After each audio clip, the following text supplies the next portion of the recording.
As I have told you, I'm not working from any kind of script here, and maybe that's obvious. I'm not even taking notes. I'm just kind of letting the story spin out of me however it wants to. Um, and there are always many different directions that it could go. I would like to talk some about prison, and hopefully I'll get to that because that's a story unto itself. But in this episode, there are two specific things that I want to address because I think they're things that people really deserve to know. And one is simply that I did not sock away any money, any of the money that I raised. I always intended to pay people back. I was not trying to uh, pad my wallet or pad my life or any of that. That was never my intention, and I didn't do all the things that some people do. I didn't buy land or second homes or boats or gold or any of those things. I was frantically trying to keep up, and I, in fact, got myself in even more trouble right at the end of this thing when I started to be under investigation because I was actually trying to raise more money to pay people back that I had made promises to, even after I started being investigated. And that was not a good thing from a legal perspective. So it's understandable when you're convicted of fraud and when there's so much money involved that people want to know, okay, did you hide any of this? Or did you come out of prison and dig it up in your backyard? And I just want to be very clear that there's none of that. I came out of prison with nothing. And I'm not complaining. That was as it should be. And it was very clear to me that I needed to, after such an ungrounded endeavor, where we were going to make a movie that was going to make millions of dollars and pay everybody back, and everyone would benefit, and it was all pie in the sky, and it was all, frankly, it was all eventually spiritual BS.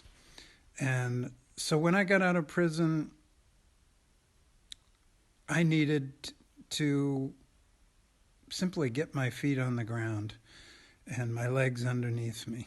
Thanks to my sister-in-law who heard from a friend that she was starting a business and needed help. I had a job right when I came out of prison. And I went to work for Vermont Evaporator Company, making small backyard maple syrup evaporators with a wonderful boss, Kate. And I went to work every day. And when they first hired me, Kate is a really excellent employer, and she wanted to pay me a generous wage. And I said right up front, I'm not worth that yet, Kate. Start by paying me half that, and when and if I earn my way up to that, let's get there. It was really important to me to earn my way from the ground up. So I went to the shop and I learned how to build evaporators as her husband, Justin, who designed this, had figured out how to do. And I learned how to use the plasma cutter, and I learned their system for turning 55-gallon drums into maple syrup evaporators. And I showed up every day ready to work hard and just needing to demonstrate to myself and to the world that I could be a practical person after being such a fool. And it was important to me to pay my, well, I got through extended family, we found a $250 2006 Ford Focus that had been totaled in an accident, and it was all banged up, but it ran beautifully. And in fact, it still runs beautifully. And so I said, the car was like me, it was totaled, but it still ran. So I have, since I got out of prison, I've lived a very humble life. I worked really hard for Kate, building evaporators and being a good employee and paying my taxes and paying my 10% restitution every month and just getting my feet on the ground.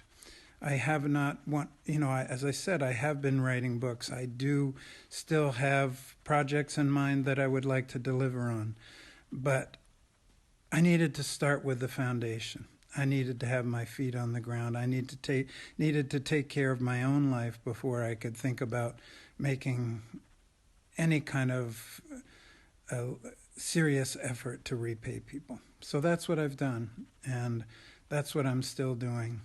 And I wanted to be clear about both those things moving forward. More soon. Thank you so much for continuing to come back, continuing to listen. I'm really grateful to be here and really glad to have your company. Thank you.